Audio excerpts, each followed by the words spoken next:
తాకట్లో ఉన్న బంగారాన్ని విడిపించి ఆ రోజున మార్కెట్ ధర కట్టి మిగిలిన డబ్బును మీకు అందిస్తుంది కొమ్మూరి గోల్డ్.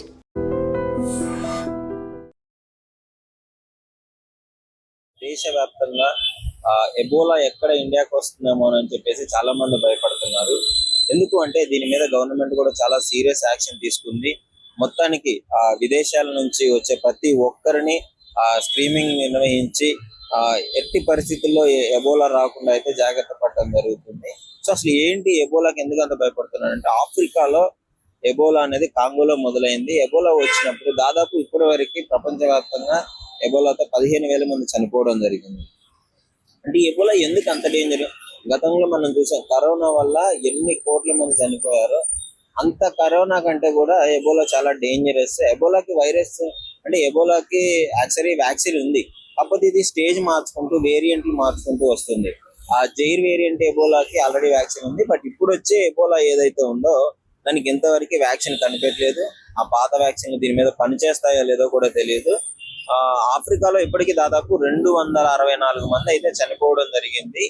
అక్కడ నుంచి ఉగాండా, కాంగో ఈ ప్రదేశాల నుంచి ఏపీకి కావచ్చు, ఇండియాకి కావచ్చు వచ్చే ప్రతి ఒక్క ఫ్లైట్లు అక్కడికి వచ్చే ప్యాసింజర్లు అందరినీ స్క్రీనింగ్ నిర్వహించి వాళ్ళలో లక్షణాలు చెక్ చేయడం జరుగుతుంది. దాదాపు 21 రోజులు ఆ క్వారంటైన్ లో ఉండి 21 రోజులు వాళ్ళకి ఎలాంటి ప్రాబ్లం లేదు అని తెలిస్తేనే మనం ఎలో చేయడం జరుగుతుంది.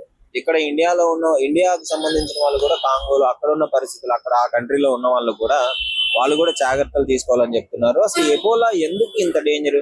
కరోనా కంటే డేంజర్. కరోనా అంటే ఊపిరితిత్తులకు సంబంధించింది కాబట్టి కొంచెం మనం వ్యాక్సిన్ తొందరగా, ఎన్నో శవాలు చచ్చిపోయినా కానీ ఇది కరోనా కంటే డేంజర్ లాగే ఇప్పుడున్న నిపుణులు అయితే కంపేర్ చేయడం జరుగుతుంది. ఎందుకు అంటే ఎబోలా అనేది దాన్ని గుర్తించడం చాలా కష్టం.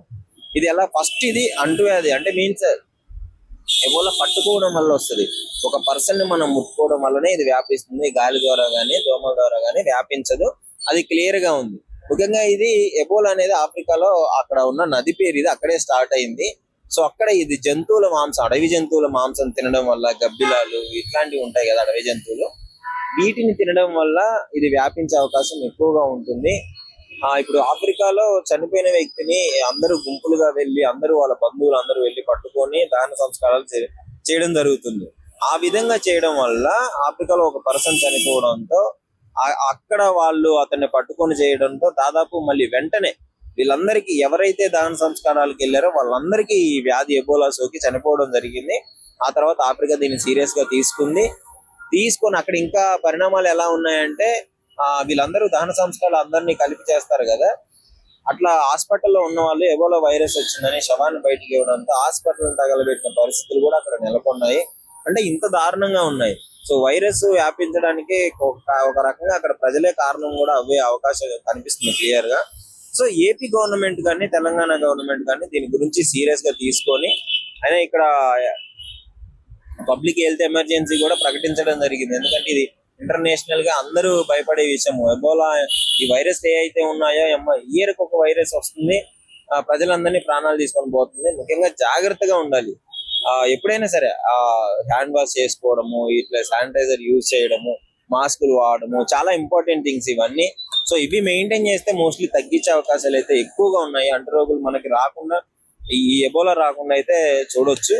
రష్యా కూడా ఒక ప్రకటన చేసింది, మా దగ్గర ఈ జైర్ ఎబోలాకి వ్యాక్సిన్ ఉంది అని చెప్పేసి, అంటే గతంలో ఉన్న వైరస్ కి వ్యాక్సిన్ ఉందని చెప్పింది. ఇప్పుడు వచ్చిన దానికి కూడా వ్యాక్సిన్ కనిపెడుతున్నాము మేము, ఆల్మోస్ట్ కంప్లీట్ అయింది అని చెప్పేసి రష్యా ఒక అనౌన్స్ చేయడం జరిగింది. సో మరి అది నిజమా అబద్ధమా, ఇంకా ఎంతవరకు ట్రయల్స్ ఉన్నాయో అదైతే తెలియదు, కానీ రష్యా అయితే కాన్ఫిడెంట్ గా ఉంది మా దగ్గర వైరస్ కి వ్యాక్సిన్ ఉంది అని చెప్పేసి. సో దీనికి సంబంధించి దేశవ్యాప్తంగా కాదు ప్రపంచవ్యాప్తంగా కూడా చాలా మంది భయపడటం జరుగుతుంది. ఒకవేళ ఈ ఎబోలా ఇండియాకి వస్తే మాత్రం దాన్ని ఆపడం చాలా కష్టము. సో అందుకే ప్రజలందరినీ ఇప్పటి నుంచే అప్రమత్తం చేయడం జరుగుతుంది.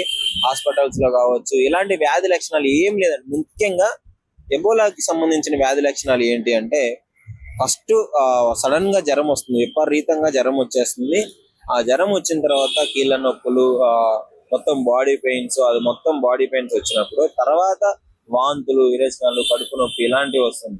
సో ఇవన్నీ ఎలా ఉంటుందంటే, వీటి సిమ్టమ్స్ అన్ని ఈ టైఫాయిడ్, మలేరియా, ఇలాంటి ఇంప్రోజియా, ఇలాంటి డిసీజ్ సంబంధించిన వ్యాధి లక్షణాలు కాబట్టి కొంచెం డాక్టర్స్ కూడా గుర్తించడం చాలా కష్టమైపోతుంది. సో అందువల్లనే ఇది బయటగా పడకుండా ఇంకా ఇది ముదిరిందంటే ఇంటర్నల్ బ్లీడింగ్ అవుతుంది. కళ్ళల్లో నుంచి, చెవుల్లో నుంచి, ముక్కుల్లో నుంచి ఆ రక్తం రావడం జరుగుతుంది. లోపల సలైవాలో కలిసిపోయి అది చాలా దారుణం. ఆ పెయిన్ భరించలేరు. సో అందుకే దీన్ని చాలా సీరియస్ గా తీసుకున్నారు. వన్స్ ఇంటర్నల్ బ్లీడింగ్ అయితే ఇంకా ఆ వ్యక్తిని ఎప్పటికీ కాపాడలేము. సో అందుకే డాక్టర్స్ కూడా ఎంత భయపడుతున్నారు. ఈ వ్యాక్సినేషన్ కోసం వాళ్ళు ట్రై చేస్తున్నారు. సో ముఖ్యంగా మీరు తీసుకోవాల్సిన జాగ్రత్తలు ఏంటంటే, ఇలాంటి సింటమ్స్ ఉంటే వెంటనే ఆ జ్వరం వచ్చినా, కీళ్ళ నొప్పులు వచ్చినా, వాంతులు వచ్చినా గానీ వెంటనే హాస్పిటల్కి వెళ్ళి టెస్ట్ చేయించుకొని అడ్మిట్ అవ్వండి. మీరు భయపడుకుంటే ఇంట్లోనే కూర్చుంటే ఇది ఇంకా వ్యాధి ముదిరి ఇంకో 10 మందికి సోకే అవకాశం ఉంది. కరోనా టైంలో మీరు చూసారు ఏ విధమైన ఇంపాక్ట్ కలిగిందో. సో అందుకే అందరూ భయపడటం జరుగుతుంది. ఈ వ్యాధి లక్షణాలు క్లియర్ గా చూసారు కదా. ఇలాంటి లక్షణాలు ఉంటే వెంటనే హాస్పిటల్కి వెళ్ళాలి. ఇప్పుడు ప్రస్తుతానికైతే ఇండియాకి అంత డేంజర్ లేదు. బట్ అది రాకుండా మనం చాలా జాగ్రత్తలు తీసుకోవాలి. దీనికి సంబంధించి అందరూ ప్రయత్నించడం జరుగుతుంది. ఆఫ్రికా కంట్రీస్ లో మాత్రము తీవ్రంగా ఉంది అక్కడ పరిస్థితి. అక్కడ వ్యాక్సినేషన్ కోసం వాళ్ళు కూడా ట్రై చేస్తున్నారు. సో మైట్ బి రష్యా ఒకవేళ సక్సెస్ అయితే ఇది ఒక రష్యా మంచి, అంటే రష్యా తీసుకున్న కనెక్ట్ అయితే మాత్రం, రష్యా వ్యాక్సినేషన్ సక్సెస్ అయితే మాత్రం ఎంతో మంది ప్రాణాలు కూడా కాపాడవచ్చు. సో ముఖ్యంగా మీరేమనుకుంటున్నారు ఎబోలా వైరస్ గురించి? అంటే రకరకాల వైరస్లన్నీ ఇట్లా పుట్టుకొస్తూ జనాలు చచ్చిపోవడం జరుగుతుంది కదా, దీని మీద మీ అభిప్రాయం కామెంట్ చేయండి.